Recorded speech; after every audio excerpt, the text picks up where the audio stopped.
तो मैं अमन कुमार सिंह अपने YouTube चैनल अमन स्टडी क्लासेस स्वागत करता हूं। और आज हम लोग टॉपिक लेके आए हैं संज्ञा। TET, CTET, UP TET, super TET या अन्य एग्जाम हो कोई भी लेवल का, उसमें संज्ञा जरूर पूछता है। हिंदी से रिलेटेड है तो संज्ञा पूछेगा। और संज्ञा जो है बहुत आसान होता है। संज्ञा जो है बहुत नॉर्मल चलता है, उसके 5 भाग हैं, पांचों भागों को चलता है। लेकिन थोड़ी सी डिफिकल्ट यहाँ आती है जिसको हमने विशेष से इंडिकेट किया है। आप चलिए हम लोग शुरू करते हैं बिना लेट किए हुए, और जब यहां आएंगे तो हम समझा देंगे, ठीक है। चलिए, संज्ञा। संज्ञा क्या है भैया कि किसी व्यक्ति, प्राणी, वस्तु, स्थान या भाव के नाम को संज्ञा कहते हैं। क्या कर रहा है? कोई भी नाम हो, any name is called noun. Any name is called noun, अर्थात किसी भी नाम को नाउन कहते हैं। किसी व्यक्ति, वस्तु, स्थान, प्राणी, जानवर, जंतु जो भी है, अगर नाम है तो समझिए कि क्या है, उन सबके नाम को हम संज्ञा कहते हैं। ठीक, अब संज्ञा के भेद देखिए। पहला हमने उठाया संज्ञा के भेद कितने, तो 5, ठीक है। व्यक्तिवाचक संज्ञा, जातिवाचक संज्ञा, भाववाचक संज्ञा, द्रव्यवाचक, समूहवाचक या समुदायवाचक। ठीक है, 5 भागों में बांट दिया। अब देखिए, व्यक्तिवाचक क्या है? जो संज्ञा, ठीक है, जो संज्ञा शब्द किसी एक विशेष व्यक्ति, स्थान या वस्तु का बोध करते। क्या? किसी विशेष, माने जो इंडिकेट करे, जिसका हमने नाम पकड़ा वही हो। ठीक है, जैसे एग्जांपल देखेंगे तो आ जाएगा। भगवत गीता, अब हमने नाम ले लिया। देखिए, पुराण तो बहुत है, हाँ? लेकिन हमने भगवत गीता जब कहा तो भगवत गीता ही हुआ। हमने कहा कि भगवत गीता लेके आइए, तो क्या कोई रामायण लेके आएगा? नहीं, भगवत गीता ही लेके आएगा। बाइबल लेके आएगा कोई? नहीं, क्या लेके आएगा? भगवत गीता ही लेके आएगा। अगर हमने कहा सचिन, सचिन इधर, तो क्या सचिन के बजाय कोई दूसरा लड़का आएगा? नहीं, सचिन ही आएगा। अर्थात विशेष नाम, जिसका हमने नाम लिया वही। हिमालय, हिमालय क्या भैया? एक पर्वत है, पहाड़ है। देखिए, अगर केवल कह दे पर्वत, तब तो जातिवाचक में चला जाए। लेकिन पर्वत का अगर नाम दे दे, जैसे हिमालय, अलकनंदा, ठीक, तो अब तो हम क्या कहेंगे? तब इसको हम मान लेंगे कि भाई क्या है, केटू कह दे, तब हम मान लेंगे कि ये नाम दे दिया। नाम दे दिया तो ये हो जाएगा व्यक्तिवाचक, माने विशेष जो नाम दे दे, ठीक ना, आदि। अब देखिए, यहाँ विशेष हमने इंडिकेट भी किया कि देशों, नदियों, पर्वतों, समुद्रों, दिशाओं, दिनों, महीनों, वृक्षों, त्योहारों आदि के नाम को, माने जो उनका नाम इंडिकेट हो। अगर नाम दिया है तो समझिए कि व्यक्तिवाचक। हमने नाम दे दिया कि राम इधर, तो क्या राम के बजाय कोई दूसरा आएगा? नहीं, राम ही आएगा। अर्थात जिसका हमने नाम लिया विशेष नाम हो गया, माने हमने उसी को इंडिकेट किया, किसी और को नहीं। तो अगर हमने उसी को इंडिकेट किया तो इसका मतलब कि वो विशेष हो गया, और विशेष हो गया मतलब वो व्यक्तिवाचक, माने जिसके बारे में कहा जाए विशेष रूप से उसी के बारे में। जातिवाचक क्या होता है भैया? जो पूरे जाति का बोध करे। जिस संज्ञा शब्द से एक ही जाति की सभी वस्तुओं, स्थानों, प्राणियों का बोध हो। क्या कह रहा है कि सभी वस्तुओं, स्थानों, प्राणियों, माने उस जाति के जितने लोग हैं, वस्तु है, स्थान है, प्राणी, सबका बोध करा दे, तो जातिवाचक है। चलिए एग्जांपल से देखिए, समझेंगे। अब मान लीजिए सब्जी, सब्जी लाओ, तो सब्जी में तो बहुत से ना, मटर है, आलू है, गोभी है, सबको हम कह सकते हैं। लेकिन सबको मिलाकर क्या कहा हमने? सब्जी कहा, है कि नहीं है? मैदान, भाई बहुत से मैदान है, घास के मैदान है, हाँ? सबको हमने क्या किया? मैदान कर दिया। तो मोर, मोर जाति के भी बहुत से मोर है भैया। पशु, वन आदि, माने जो पूरे जाति का बोध करा दे, पूरे जाति का जो बोध करा दे वो जातिवाचक है। ठीक, लेकिन अगर इसी में देखो पूरे जाति का बोध करा दे तो जातिवाचक, लेकिन उसी में माने हमने ले लिया पर्वत, पर्वत ले लिया, पहाड़, तो भाई जातिवाचक हो गया कि पूरे पहाड़ जाति का कर रहा है। लेकिन उसी में किसी का हमने नाम ले लिया, हिमालय, तो ये हो जाएगा व्यक्तिवाचक। ये ध्यान दीजिएगा। भाववाचक क्या होता है? वाक्य में जिन शब्दों से गुण, दशा, धर्म और मन के भाव का बोध हो उन्हें भाववाचक संज्ञा कहते हैं। क्या कह रहा है कि वाक्य में जिन शब्दों से गुण, दशा, भाव, स्थिति, ठीक ना, मन के गुणों का, मन के भावों का जब क्या होता है बोध हो, तो उन्हें हम भाववाचक संज्ञा कहते हैं। इसमें क्या होता है? ये दिखाई नहीं देते, इसको महसूस किया जाता है। समझा गया? चलिए देखिए एग्जांपल से देखिए। हरियाली, सजावट, वीरता, अहिंसा, भाई हमने कहा वो वीर है, तो वीरता महसूस की जाती है कि हाँ वो लड़ रहा है, बहुत बढ़िया से लड़ रहा है, तो वीरता है उसमें। अहिंसा, भाई वो अहिंसा आबादी है, उसका गुण है, ठीक ना, उसका गुण है, उसका भाव है, स्वभाव है, वो सज्जन है। ठीक है, अब देखिए इसमें विशेष हमने दे दिया, जहां जहां लगा कि नहीं विशेष देना चाहिए हमने इंडिकेट कर दिया, ठीक है। मैंने नोट, इसको नोट भी कह सकते हैं। अब आपको नहीं समझ आया तो नोट भी क्या भैया, कि इन संज्ञाओं का रूप या आकार नहीं होता, इन्हें केवल अनुभव किया जाता है। क्या कह रहा है कि भाववाचक संज्ञा का कोई आकार रूप नहीं होता है, आकार या रूप नहीं होता है, इसको क्या किया जाता है, केवल अनुभव किया जाता है। क्या किया जाता है, केवल अनुभव, महसूस किया जाता है। समझा गया।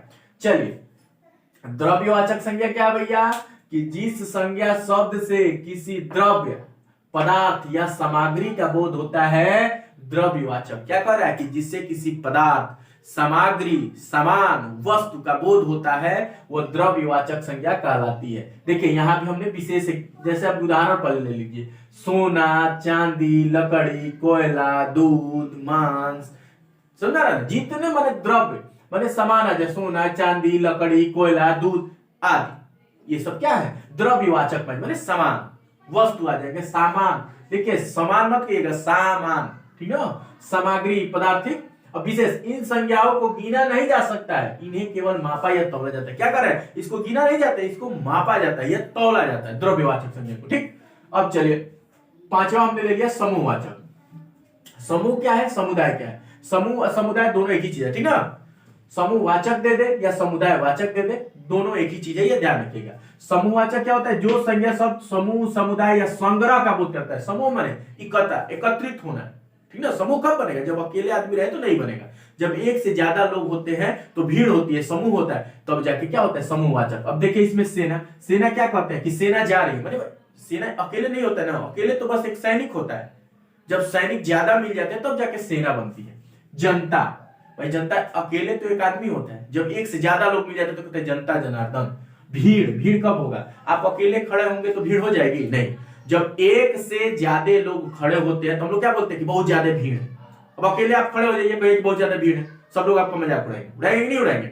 आप जब अकेले खड़े रहेंगे कोई नहीं कहेगा कि भीड़ है, जब बहुत सारे लोग खड़े हो जाएंगे आपके आसपास इधर उधर, तब जाकर हम लोग क्या कहते हैं कि भीड़ है। परिवार, परिवार कभी भी अकेले नहीं बनता। देखिए परिवार में, अब देखिए डिपली है, डिपली थोड़ा ऐसे कहेंगे तो इसको डिपली डिफाइन भी कर देंगे कि परिवार दो प्रकार का होता है, एकल और संयुक्त। एकल परिवार में भी माता पिता और उसके अविवाहित बच्चे आते हैं, तो वो भी कितने हो गए कि माता पिता, क्या हो गया भैया कि माता पिता और उनके अविवाहित बच्चे। अब ये बताइए कि माता पिता अविवाहित बच्चे, तो ये भी तो हो गए ना, ये भी तो दो से अधिक हो गए। संयुक्त में तो ज्यादा होते हैं भैया, संयुक्त तो खुदे कह रहा है कि जब दो चार भाई उसमें माता पिता, उनके चाचा चाची, बुआ सब जुड़े रहते हैं तब जाके संयुक्त। तो परिवार को दो भागों में अगर तोड़ के भी बता रहे ईवीएस के हिसाब से, तो संयुक्त परिवार और एकल परिवार। एकल परिवार भी में भी माता पिता और उनके अविवाहित बच्चे आ जाते हैं, ठीक। तो उसमें भी भीड़ है, उसमें भी अकेले नहीं है, समूह है। संयुक्त परिवार में भी समूह है। दल, भाई दल जब बनता है कि समूहों का दल है, ये नेताओं का दल है, तो दल भी जब बनेगा तो समूह होगा। अर्थात क्या कह रहा है कि समूह में क्या होता है माने एक से ज्यादा संख्या हो, समझ रहे ना, जब ज्यादा लोग बनाते हैं तब जाके समूह बनता है, ठीक ना। चलिए उदाहरण आपने समझ लिया। अब देखिए एक चीज और देखिए, यहां जातिवाचक और समूहवाचक। देखिए जातिवाचक क्या है, इसमें भी क्या होता है कि एक से ज्यादा का बोध कराता है, लेकिन उसी जाति का, किसी दूसरे का नहीं। इसमें क्या कह रहा है, इसमें समूह होता है, उसमें अलग अलग जाति के बीच में लोग हो सकते हैं, भीड़ एकत्रित हो सकते हैं, तब जाके समूह बनेगा, ठीक है। तो देखिए हमने क्या क्या पढ़ लिया कि भाई संज्ञा क्या है, किसी का नाम, any name is called noun. Any name is called noun, माने कोई भी नाम हो उसको हम क्या बोलते हैं, नाउन बोलते हैं, नाम बोलते हैं, ठीक ना।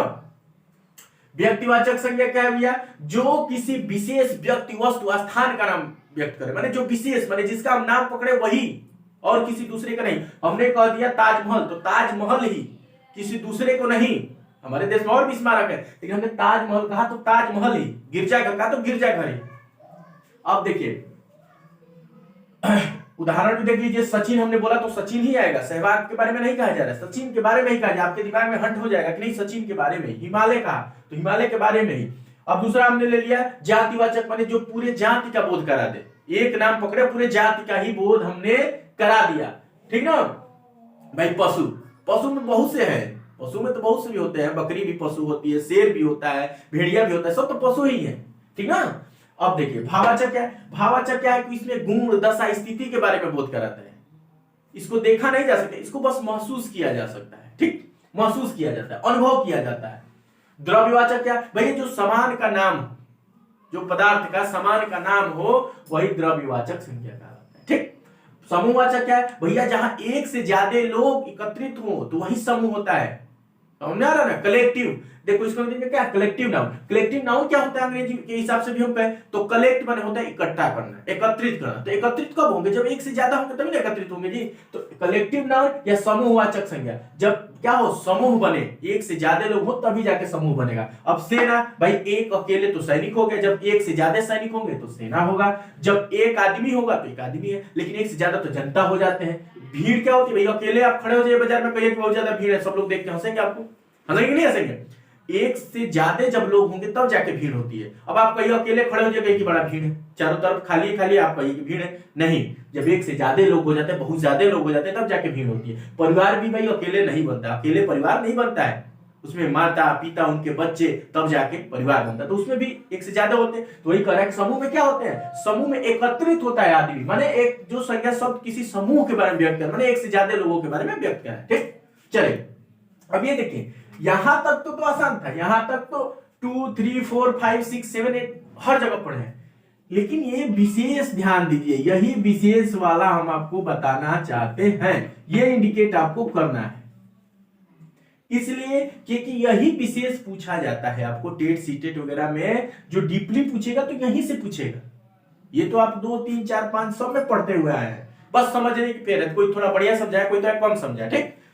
यहां विषय देखना, देखिए क्या कर रहा है, व्यक्तिवाचक संज्ञा के जातिवाचक संज्ञा के रूप में प्रयोग क्या कर रहा है, देखिए वो होता है व्यक्तिवाचक, लेकिन प्रयोग किया जाता है जातिवाचक संज्ञा के रूप में। अब ये बड़ा समस्या हुआ कि भैया व्यक्तिवाचक संज्ञा है, वो रहेगा व्यक्तिवाचक ही, लेकिन उसका प्रयोग होगा जाति। देखिए अब एग्जांपल से देखिए, भ्रष्टाचारी नेताओं के बाद भी देश में हरिश्चंद्रों की कमी नहीं है। अब देखिए भ्रष्टाचारी नेताओं के बाद भी देश में हरिश्चंद्रों की कमी नहीं है, ये बताइए हरिश्चंद्र क्या है, एक व्यक्तिवाचक संज्ञा है, भाई व्यक्ति विशेष है, ये एक व्यक्ति का नाम है कि हरिश्चंद्र, राजा हरिश्चंद्र थे, ये व्यक्ति विशेष है, तो माने एक क्या है, एक विशेष आदमी का नाम है, तो ये क्या हो जाएगा, व्यक्तिवाचक संज्ञा हो जाएगा। क्यों, क्योंकि विशेष व्यक्ति का नाम है। लेकिन यहां व्यक्ति विशेष किसके बारे में बता रहा है, किसके लिए किया गया इंडिकेट, किसके लिए प्रयोग किया गया, तो ये कह रहा है भ्रष्टाचारी नेताओं के बाद भी देश में हरिश्चंद्रों की कमी नहीं है। हरिश्चंद्र माने जितने भी सत्यवादी हैं, जितने सच्चाई वाले हैं, जितने ईमानदार लोग हैं, सबके लिए हरिश्चंद्र का प्रयोग किया गया। तो ये व्यक्तिवाचक संज्ञा यहाँ क्या कर रहा है, जातिवाचक का काम कर रहा है। समझा गया कि माने एक नाम हो लेकिन वो पूरे जाति के लिए प्रयोग हो।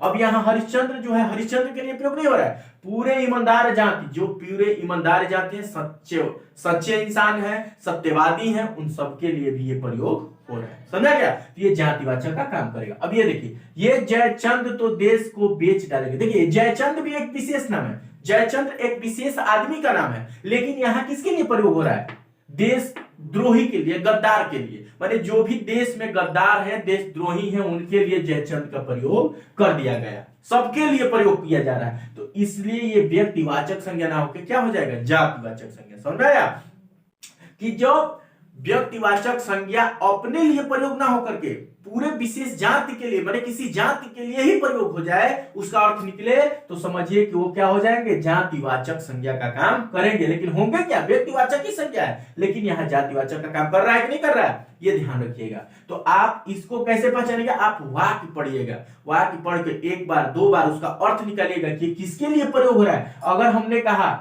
किसी विशेष के लिए कह दिया, माने उन्हीं के लिए कहा, तो समझिए कि व्यक्तिवाचक संज्ञा होगा। आज जब वही प्रयोग हम करके पूरे जाति का बोध कर दे, तो समझिए कि जातिवाचक संज्ञा। यहां हरिश्चंद्र व्यक्तिवाचक संज्ञा है। हरिश्चंद्र अगर ऐसा हमने दे दे कि राजा हरिश्चंद्र सत्यवादी थे, तो व्यक्तिवाचक संज्ञा, कि राजा हरिश्चंद्र, तो व्यक्तिवाचक संज्ञा। ऐसे केवल अलग दे दे कि राजा हरिश्चंद्र, क्या हो जाएगा, व्यक्तिवाचक संज्ञा होगा। लेकिन जब हम कह दे कि भ्रष्टाचारी नेताओं के बाद भी देश में हरिश्चंद्रों की कमी नहीं है, अर्थात या हरिश्चंद्रों की कमी नहीं है, अर्थात सत्यवादियों की कमी नहीं है, सच्चाइयों की कमी नहीं है, ईमानदार लोगों की कमी नहीं है, तो ये पूरे जाति का बोध कर रहा है कि पूरे लोगों का, जितने भी ईमानदार लोग होंगे वो सभी हरिश्चंद्र से तुलना की जा रही है, सबको समानता दिखाई जा रहा है, तो ये हरिश्चंद्र क्या हो जाएगा, यहाँ जातिवाचक का काम करेगा। समझा गया। उसी तरह यहाँ जयचंद क्या है, जयचंद जो है गद्दार के लिए प्रयोग किया गया है। जितने भी गद्दार होंगे देश में, देशद्रोही होंगे, सबके लिए जयचंद प्रयोग हो रहा है, तो यहाँ जातिवाचक संज्ञा हो जाएगा। लेकिन ऐसे बस अलग कर दे कि जयचंद अगर नाम दे दो तो आप कहेंगे व्यक्तिवाचक संज्ञा। ठीक, समझ में आ गया। चलिए अब आगे देखते हैं। ठीक, अब आगे बढ़ते हैं। जातिवाचक संज्ञा क्या व्यक्तिवाचक संज्ञा के रूप में प्रयोग, क्या कह रहा है कि जातिवाचक संज्ञा का अव्यक्तिवाचक में। देखिए अभी हमने पढ़ा कि व्यक्तिवाचक संज्ञा का जातिवाचक में, अब देखिए जातिवाचक का प्रयोग किस में करेगा, व्यक्तिवाचक में। देखिए कैसे, पंडित जी ने विवाह संपन्न कराया, ये देखिए जातिवाचक है, हमने इंडिकेट भी कर दिया कि क्या कर रहा है, पंडित जी ने विवाह संपन्न कराया। जितने भी पंडित जाति का पूरा हो गया कि पूरे पंडित जाति का बोध करा दे कि भाई पंडित जी ने शादी संपन्न कराया। ठीक, लेकिन यहीं पे हमने कह दे कि पंडित जी भारत के प्रथम प्रधानमंत्री थे, तो अब ये बताइए आपके दिमाग में क्या आ रहा है कि पंडित जी भारत के प्रथम प्रधानमंत्री थे, तो पंडित जी मतलब क्या हो गया, पंडित जवाहरलाल नेहरू। व्यक्ति विशेष के बारे में कह रहा है, तो यहाँ ये जातिवाचक जो है व्यक्तिवाचक का काम करेगा। समझा गया कि माने किसी विशेष के लिए इंडिकेट कर रही है कि, तो क्या होता है कि कभी कभी जो जातिवाचक शब्द होते हैं इतने मशहूर हो जाते हैं, इतने मशहूर हो जाते हैं कि क्या होता है, वो किसी विशेष व्यक्ति के लिए प्रयोग होते होते मशहूर हो जाते हैं, तो व्यक्तिवाचक का भी काम करते हैं। समझा गया। लेकिन वहां की पढ़ के ही आप उसको समझ पाएंगे। जैसे आप देखें यहाँ कह रहा था कि पंडित जी ने विवाह संपन्न कराया, तो भाई बहुत से पंडित होंगे, कोई भी पंडित विवाह संपन्न कराया होगा। लेकिन यहाँ कह रहा है कि पंडित जी ने भारत के प्रथम प्रधानमंत्री थे, पंडित जी भारत के प्रथम, तो पंडित जी कौन, पंडित जी भारत के प्रथम, तो जवाहरलाल नेहरू के लिए इंडिकेट कर रहा है, जवाहरलाल नेहरू के बारे में कह रहा है, तो ये क्या हो जाएगा, व्यक्तिवाचक संज्ञा। ये ध्यान रखिएगा, ये तो विशेष है, ये तो याद करने वाला है, रटने वाला, समझने वाला, थोड़ा समझिएगा, इसमें बड़ा थोड़ा कंफ्यूजन है, इसको ध्यान से समझिएगा कि जब व्यक्तिवाचक संज्ञा हो लेकिन पूरे जाति के लिए बोध हो तो जातिवाचक का काम करेगा, और जब जातिवाचक संज्ञा ही हो लेकिन किसी विशेष व्यक्ति के लिए प्रयोग हो, समझ रहा है, किसी विशेष व्यक्ति के लिए प्रयोग हो जाता है, अर्थात उसको प्रयोग करते करते इतने महान हो जाता है, इतने महान शख्स हो जाते हैं, उन शख्स के लिए वो जातिवाचक संज्ञा भी क्या होता है, व्यक्तिवाचक संज्ञा का काम करता है। समझा गया। हमने क्या पढ़ा कि संज्ञा क्या है, any name is called noun, माने कोई भी नाम हो संज्ञा है। व्यक्तिवाचक जो विशेष नाम हो व्यक्तिवाचक संज्ञा, जो पूरे जाति का बोध करा है जातिवाचक संज्ञा, जो भाव गुण दशा अवस्था का बोध करा है जिसको देखा नहीं जा सकता अनुभव किया जा सकता है भाववाचक संज्ञा, जो पदार्थों का नाम, समझ में आ रहा है, पदार्थ वस्तु सामग्री का बोध करा है वो द्रव्यवाचक संज्ञा। समूह क्या है भैया, जो भीड़ माने जो एक से अधिक समूह का बोध करा है, समझा रहा है, एक से ज्यादा जो हो, भीड़, दल, सैनिक, सैनिक नहीं सेना, ये याद रखिएगा, सैनिक होगा तो एक के लिए हो जाएगा, सेना, जनता, भीड़, मतलब जो समूह का बोध कर रहा है वो समूहवाचक। अब यहां आप समझिए, ठीक है। चलिए आप हम अब हम यही पे अपने बाड़ी को विराम देंगे। हमारे चैनल पे जो भी नए हो क्या करें, चैनल को सब्सक्राइब करना ना भूलें, बेल आइकन दबाएं ताकि हमारी नई वीडियो आप तक पहुंच जाए। और बस हम यही कहेंगे आप जहां भी रहें हिट रहें, फिट रहें।